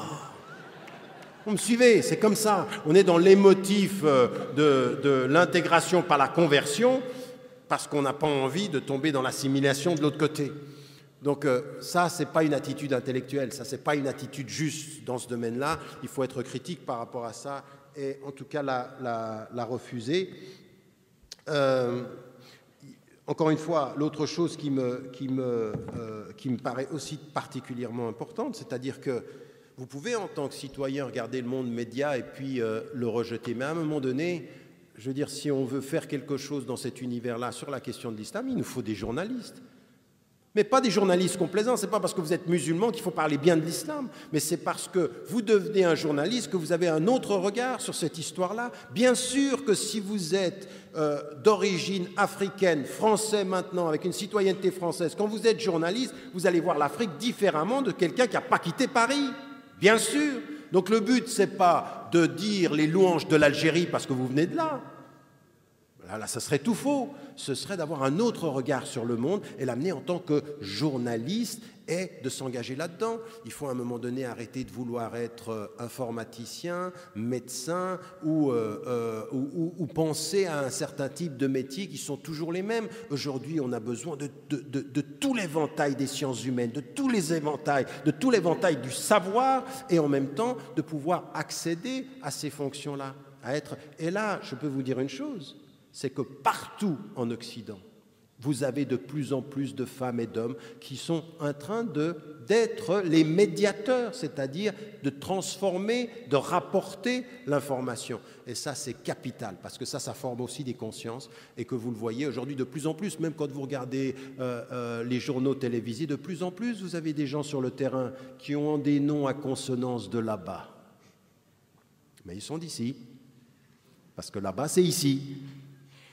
Parce que ces noms-là, c'est maintenant des noms français. Eh oui. Abdelrahman, Fatima, c'est français. Ça, c'est ce qu'il faut dire à Marine Le Pen. Bref, ça, ce sont des éléments qui sont importants. Et puis, il y a une chose qu'il ne faut absolument pas minimiser aussi, parce que ça, c'est aussi dans notre compréhension, dans notre construction par rapport à l'islam des médias, pour sortir de la position victimaire, c'est aussi user de tous les autres moyens. Les formidables moyens des médias alternatifs, d'Internet, de tout ceci, et pas simplement regarder YouTube ou Dailymotion, les 3 minutes, mais être acteurs et producteurs de l'information aussi, parce que ça aujourd'hui c'est des centaines de milliers de personnes à qui vis-à-vis de aujourd'hui. Ce qui a été, il y a eu un sondage qui s'est fait aux États-Unis et en Angleterre sur les deux pays comparativement, et il mettait en évidence en fait que de plus en plus de citoyens avaient des doutes quant à la télévision et les informations, et ils allaient chercher de plus en plus leur information sur Internet. Donc on a aujourd'hui un clivage qui est en train de se faire. Et encore une fois, ne jamais idéaliser l'alternative, mais être présent. Et être présent, c'est aussi devenir un sujet sur la question de l'information. Alors, ça m'amène à ce qu'est ma deuxième partie et en même temps ma conclusion. C'est une fois que ça, c'est l'amont de cette réflexion quant à nos responsabilités, eh bien, nos responsabilités concrètes. Et ça, nos responsabilités concrètes, c'est la responsabilité de la citoyenne et du citoyen, de quelque confession qu'il soit ou sans confession, mais en particulier, pour ce qui concerne la question de l'islam, ça renvoie à des femmes et des hommes qui peuvent être de cette référence-là ou qui peuvent en tout cas, ou qui veulent en tout cas essayer de transformer ou de changer l'opinion ou la perception que les gens peuvent en avoir. Vous avez un courant aujourd'hui qui vous dit « on parle trop de l'islam, l'islam est trop visible, bouclez-la, disparaissez ». Disparaissez, ça veut dire il ne faut pas qu'on vous voie. Il ne faut pas qu'on voie votre couleur, il ne faut pas qu'on voie vos noms, il ne faut pas qu'on voie... Disparaissez. Et ce discours-là, il a aujourd'hui, alors après vous pouvez être assis ce soir et sourire de ça, mais ce discours-là, il a un impact.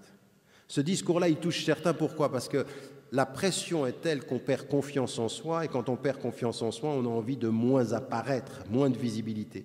Et aujourd'hui, ce pari historique sur l'invisibilité est un pari perdu.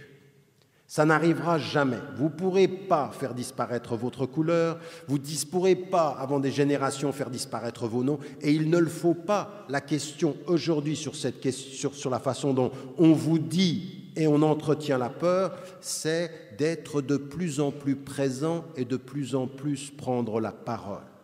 Aujourd'hui, ce dont on a besoin, c'est une visibilité qui prend la parole, qui devient non pas simplement visible en tant qu'objet, mais parole en tant que sujet. C'est ça qui doit changer.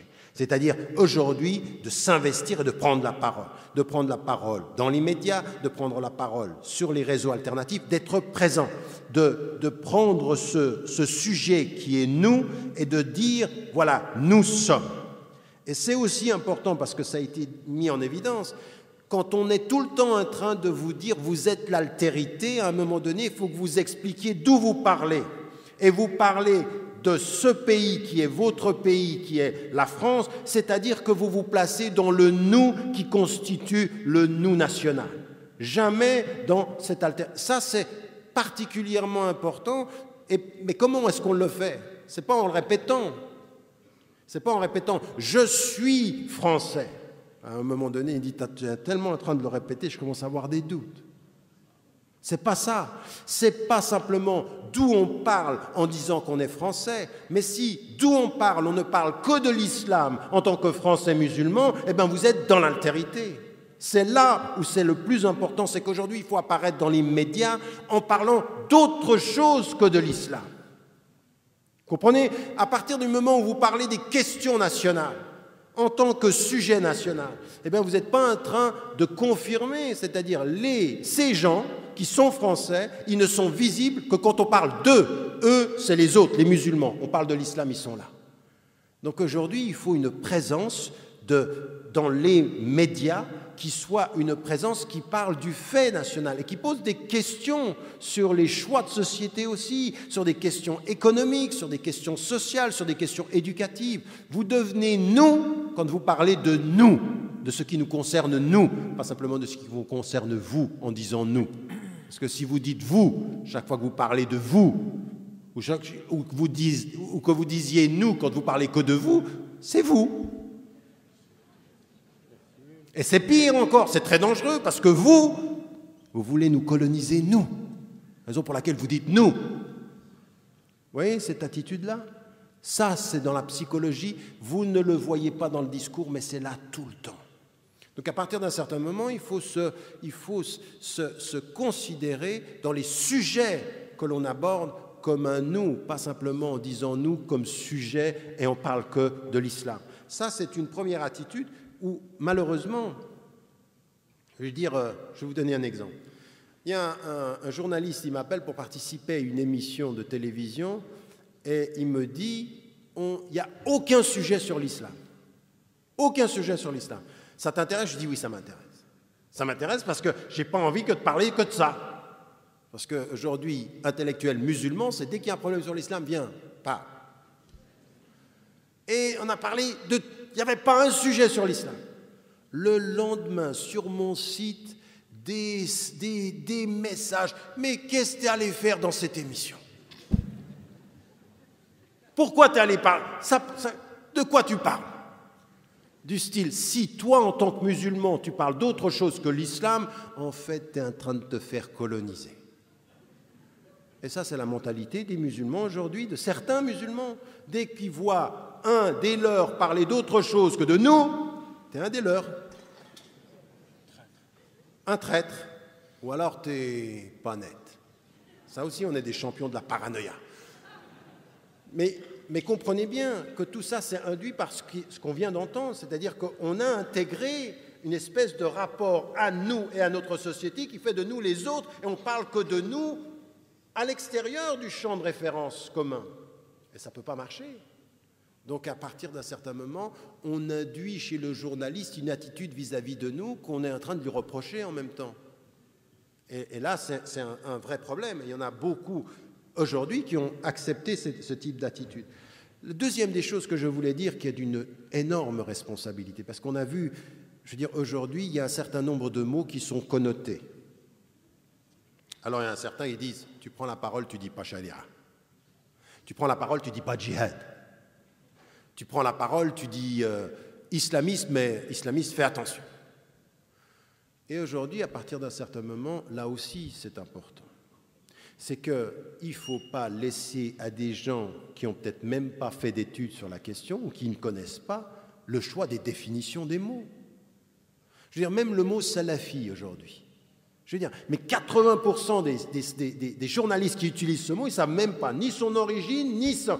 Parce qu'il y a l'origine d'un mot, il y a sa référence normative, c'est-à-dire académique, ce qu'il dit dans les sciences, et puis l'utilisation qu'on en fait aujourd'hui. Et l'évolution historique. Au minimum, vous devez savoir ça. Les salafis du 19e siècle sont des réformistes qui veulent libérer la conscience arabe de sa pensée rétrograde. Il s'appelait en arabe « Nahda », c'est-à-dire la Renaissance. Aujourd'hui, c'est autre chose. Et là, vous avez des gens qui ont étudié, qui sont allés sur Wikipédia, et qui vous viennent et qui disent « Oui, mais salafi, là, vous avez dit, vous, dans les... » Vous dites « Mais attendez, je fais une catégorisation normative du terme. » Parce que pour nous, c'est très important. Si des gens, aujourd'hui, des courants de pensée, utilisent le terme et veulent se l'accaparer en disant « Nous sommes les seuls salafis » et que ce sont des littéralistes, c'est très dangereux pour la conscience musulmane contemporaine parce qu'ils prennent les mots et ils leur donnent une définition. Donc on est tiraillé entre des musulmans qui s'accaparent des mots et des médias qui les utilisent sans aucune connaissance. À partir d'un certain moment, c'est à nous aussi de faire un travail sur le glossaire, sur la terminologie, sur les définitions. Non, je ne vous laisserai pas dire que le djihad, c'est la guerre sainte, parce que ça n'est pas la guerre sainte, parce qu'il n'y a pas de mots qui disent cette guerre sainte dans la tradition musulmane. Vous êtes en train de faire une colonisation de termes, la guerre sainte de la croisade chrétienne que vous dites être aujourd'hui, mais non, ce qui fut le passé dans la tradition chrétienne de la guerre sainte, c'est une chose. Ce qui est aujourd'hui le mot djihad n'a rien à voir avec ça, mais il faut qu'on s'accapare cette définition. Le problème, c'est que beaucoup des citoyens français de confession musulmane, eux-mêmes, ils ne savent pas répondre à ça. Alors ils disent, vous dites n'importe quoi. Et quand un journaliste leur dit, alors dites-moi ce que je dois dire. Eh bien, attendez, je reviens avec un livre. Ça ne peut pas être. Cette attitude, le sujet de son histoire donne des définitions termes, parce que la terminologie, c'est du pouvoir, le verbe, c'est du pouvoir. Et donc, dans les médias aujourd'hui, on a une inflation de terminologie, on ne sait plus de quoi on parle. Intégriste, on ne sait pas de quoi on parle. Islamiste, on ne sait pas de quoi on parle. Avant, on qualifiait des musulmans, le musulman modéré, le musulman gentil, le musulman moins gentil, le musulman extrémiste. Maintenant, islamistes, je veux dire, au Mali, maintenant, ce sont des islamistes. Et ceux qui sont au pouvoir en Tunisie, ce sont des islamistes. Et ceux qui sont en pouvoir en Égypte, ce sont des islamistes. Quelle est la différence entre tous ces islamistes? Ils sont tous dangereux, concrètement ou potentiellement. Le terme a pris, raison pour laquelle vous avez des sociologues ou des politologues comme François Burgat qui disent qu'il faut arrêter d'utiliser ce terme, il est problématique. Peut-être qu'il faut qu'on se pose la question. Donc là aussi, dans la terminologie, on a un vrai travail à faire. Est-ce que vous le faites vous-même? Parce qu'à un moment donné, vous ne pouvez pas, je suis désolé, on ne peut pas s'asseoir et critiquer les journalistes et critiquer les médias si nous, citoyens ordinaires, on ne fait pas un travail de réappropriation de la langue, de réappropriation de la définition. Et ça, c'est donné à tout le monde ici dans cette salle. Ça ne doit pas être fait par les intellectuels qui prennent la parole. Plus on sera à donner des définitions aux mots qui soient des définitions qui soient endogènes, plus la parole va devenir forte. C'est aussi une question de nombre ici et une question de définition. Je termine en disant deux choses encore.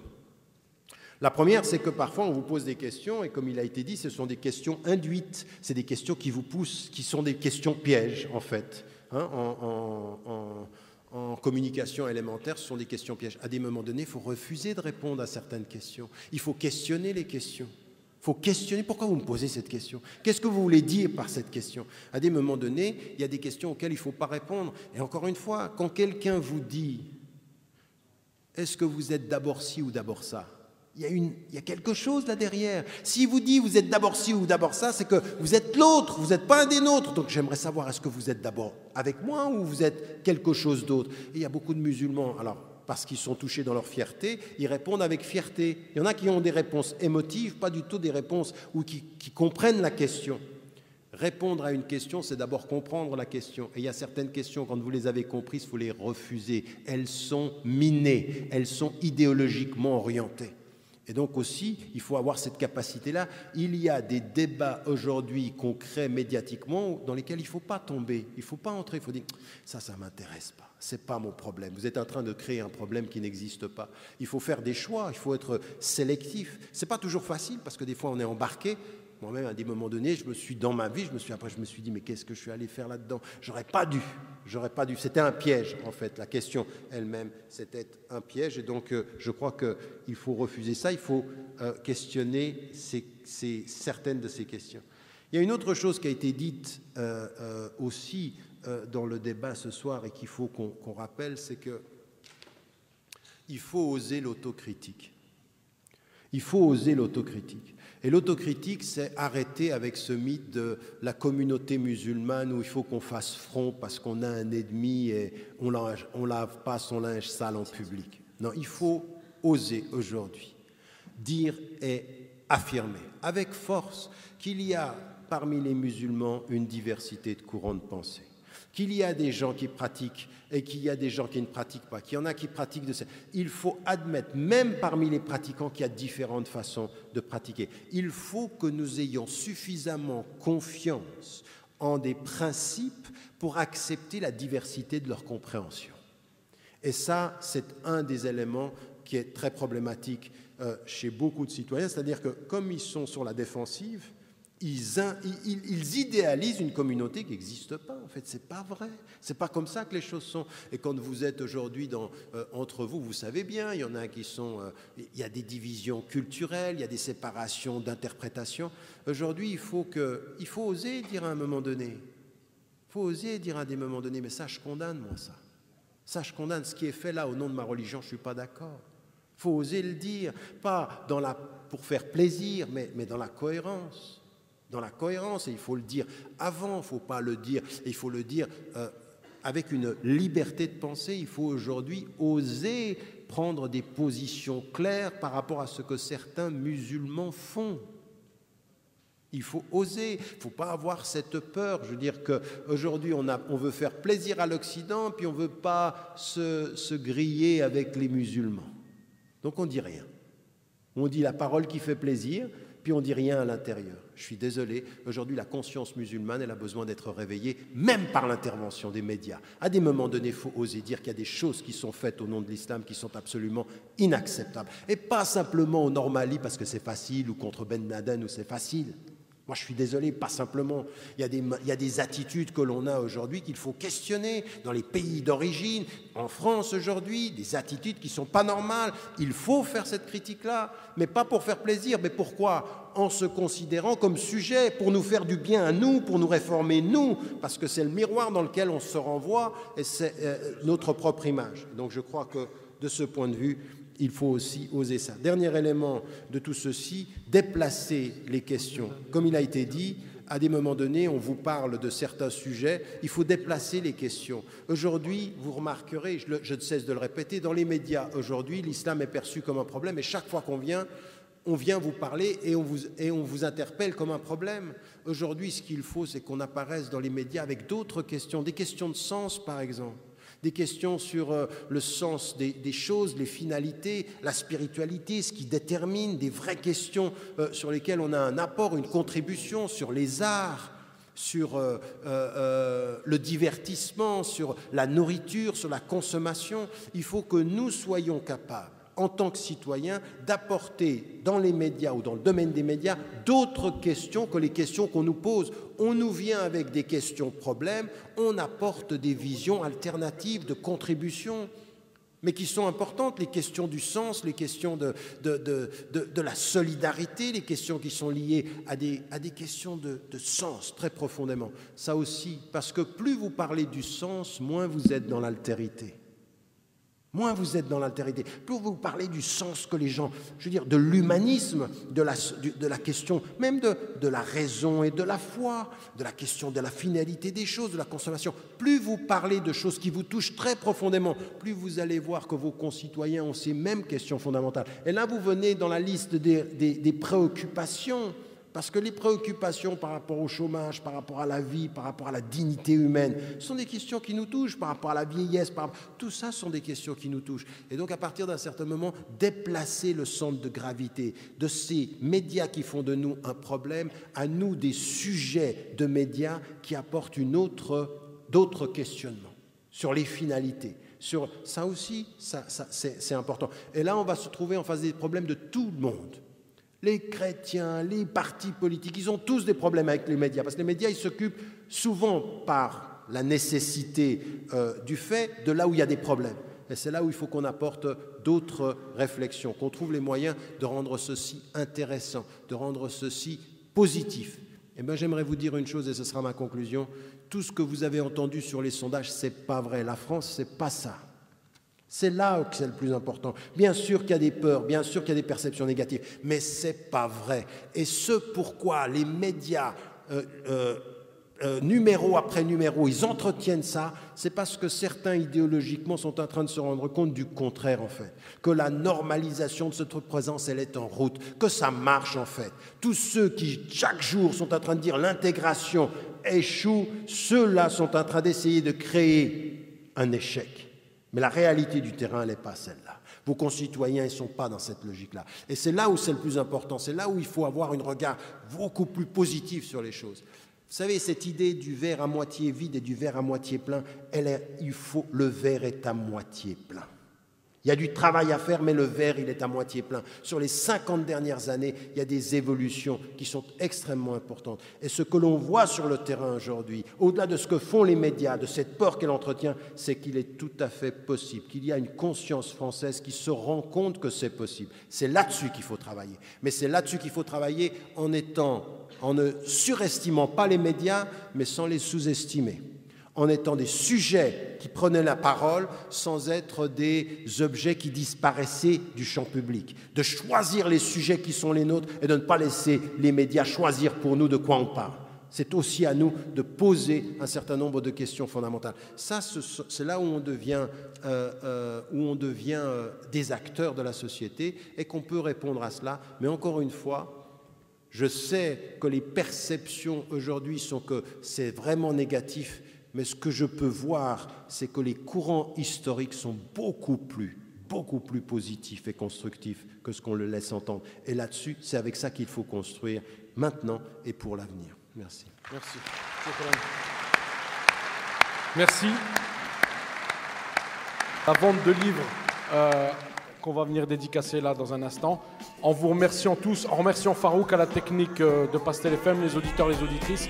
Et on se donne rendez-vous au mois de mars pour une présentation d'un livre autour du Qatar, préfacé par Pascal Boniface, écrit par Nabil Nasri, qui sera présenté fin mars. On vous tient au courant. Merci, au revoir.